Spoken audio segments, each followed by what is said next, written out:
you put the proper leadership in place, everything else gets into place. A country is as good as its leadership. It is therefore important. It is therefore important for those who are not in the know. The new President of the Republic of Kenya has given instructions to all of us that he will not allow any public official, starting with the Deputy President going downwards, to keep the people of Kenya, investors, waiting for them even for 10 minutes because they have work to do. So we want to tell our CSs, our PSs, and no other officials downwards, you take the cue from the President. You keep time so that we allow Kenyans to go and do business and build their country. I don't want anybody to get in trouble with the new President. That's why I'm giving you this policy direction. Your Excellency, we want to say thank you very much. You have set the pace. I'm sure the new CSs are already acclimatizing to the way of doing things. The President yesterday told you that you'll have to work up to late hours and requested your spouses to be reasonable, but we don't want you also to take advantage to do other things. The President is a family man and he believes in the family unit, so let not a few of you take advantage of his advice, and he's requesting your spouses to be understanding to get out of the way. It is for the purposes of just making sure in office to work for the people of Kenya. Your Excellency, our Deputy, I'll monitor so that we make sure they're in office doing the right thing. With those few remarks, it's now my privilege to ask you to be upstanding. We welcome the President of the Republic of Kenya, Dr. William Samoei Ruto. Please give him a heavy clap. Asanteni sana.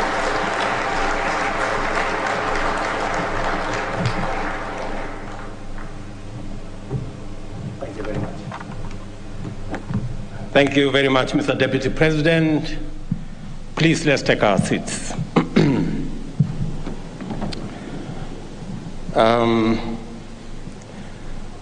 I appreciate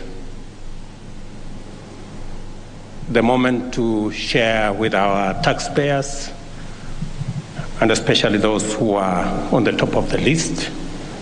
Thank you very much for giving me the opportunity to be part of this very important occasion, because this year's National Taxpayers Day comes at a time of tremendous crisis as well as immense opportunity.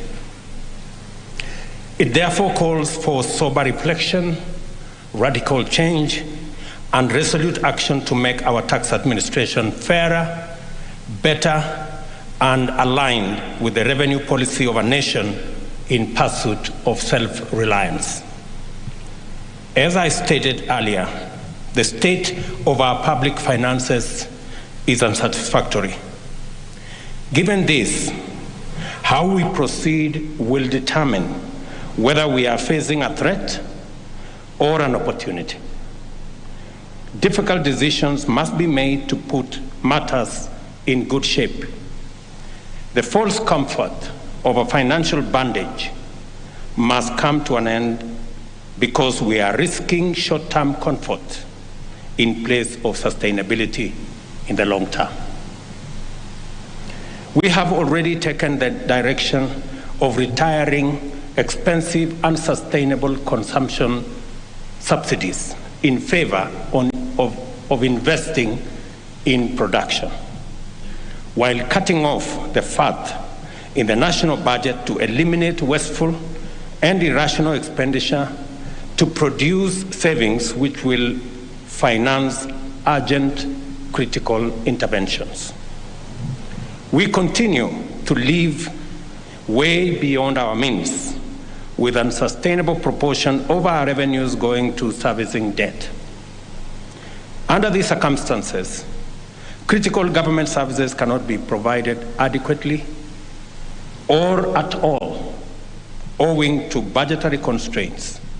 Similarly, essential projects cannot be undertaken for the same reason, of unavailability of adequate resources. The implementation of our government's plan for rapid and inclusive socio-economic transformation of our country depends on a robust revenue growth rate and a well-managed budget deficit. We do not have the luxury of gambling with our destiny by living beyond our means, and neither can we afford to fail in implementing the public finance management agenda that we have. I note the steady growth of revenue mobilized by the Kenya Revenue Authority since 2020, and I congratulate the Kenya Revenue Authority for this effort. While this is encouraging, the active tax base remains far short of its potential. Maybe you clapped too early. At the same time, it indicates the willingness of taxpayers to meet their obligations under a fair, professional, and facilitative framework. The upshot in sum is that there is evidence of tremendous scope to expand our taxpayer numbers by engaging eligible and willing taxpayers. It is time to do the fair thing by supporting patriotic taxpayers who fulfill their obligations by reducing the number of free riders and enlisting more taxpayers to the national building project.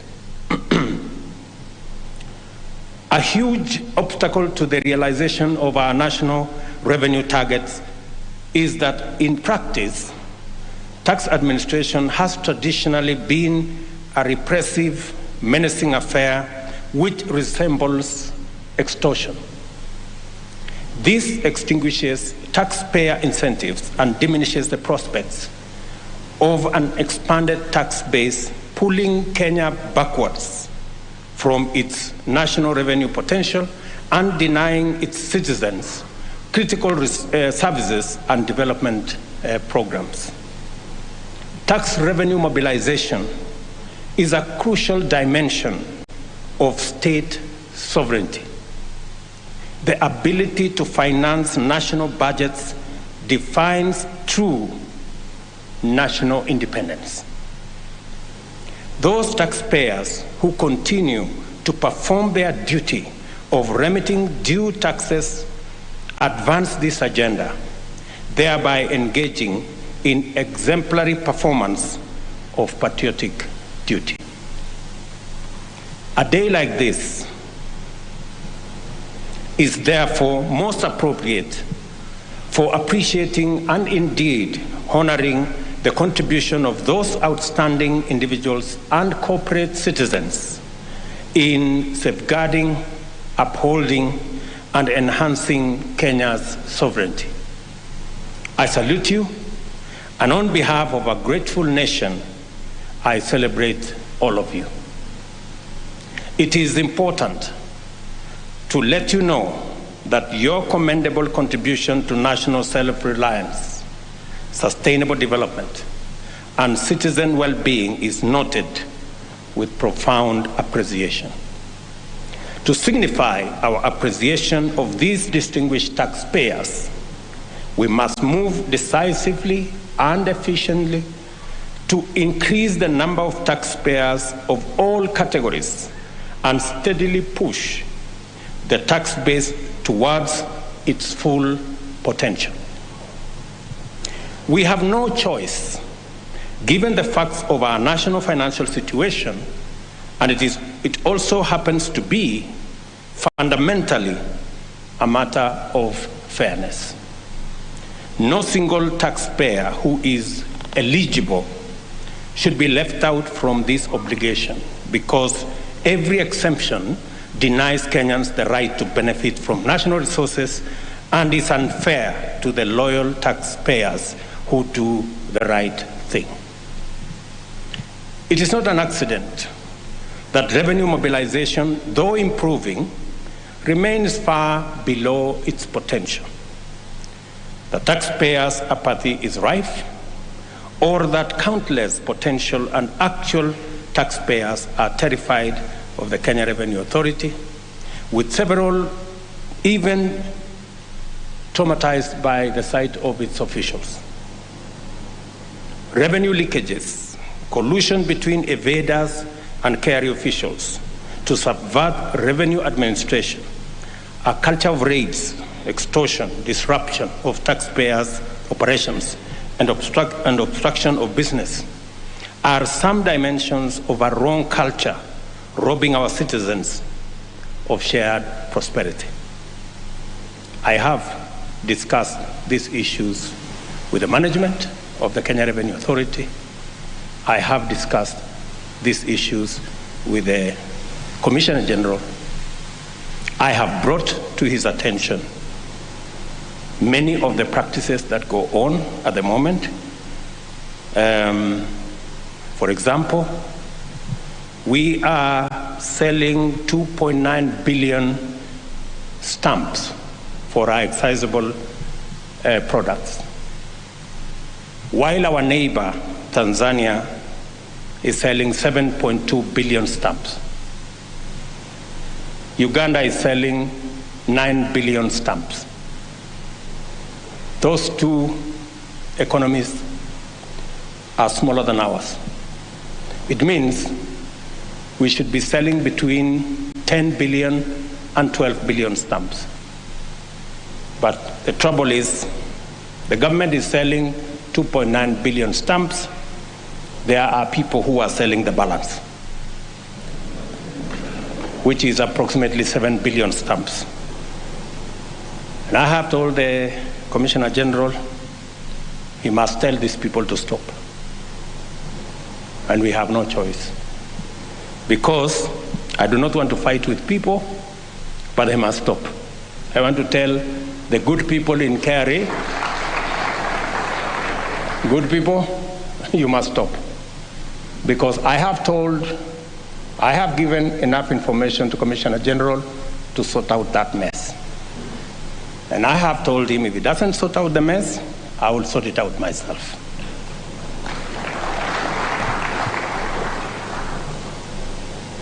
And we should be able to collect enough money.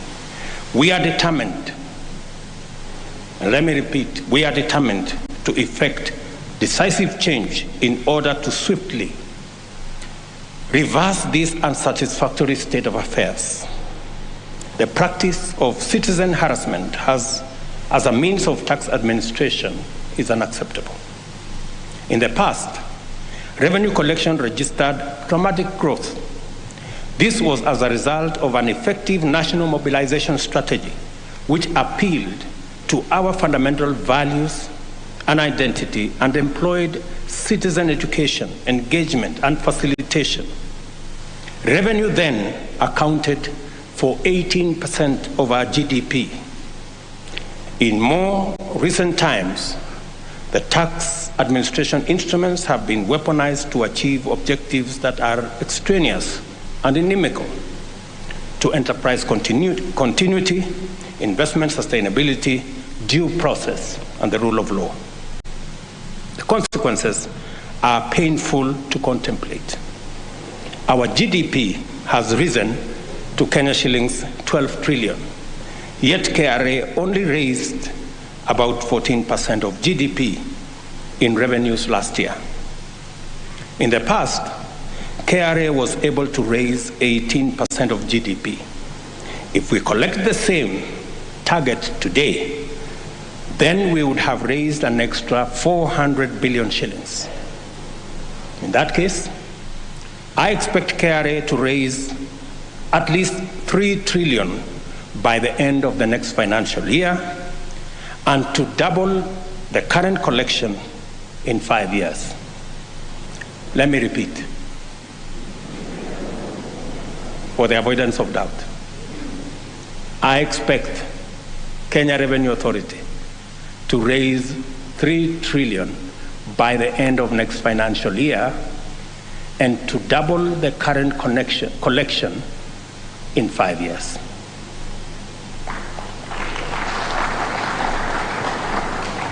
I can see the Commissioner General recording. Let me repeat it again so that you get it right.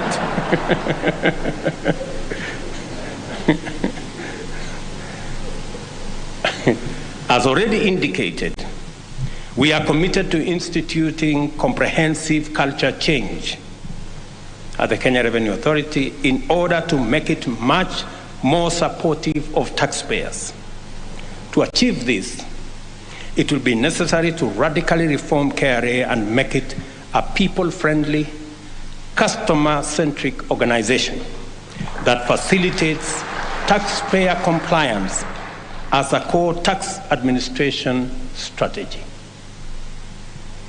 At the same time, it will be an explicit mandate of KRA to maximize tax collection while minimizing the compliance burden on the taxpayer.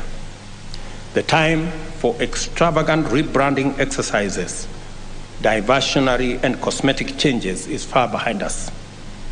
It is now time for a radical shift in our KRA model, focusing on a robust service charter anchored on technology, which explicitly commits to transform customer relationships, simplify the taxpayer processes, and optimize existing facilities to provide efficient services.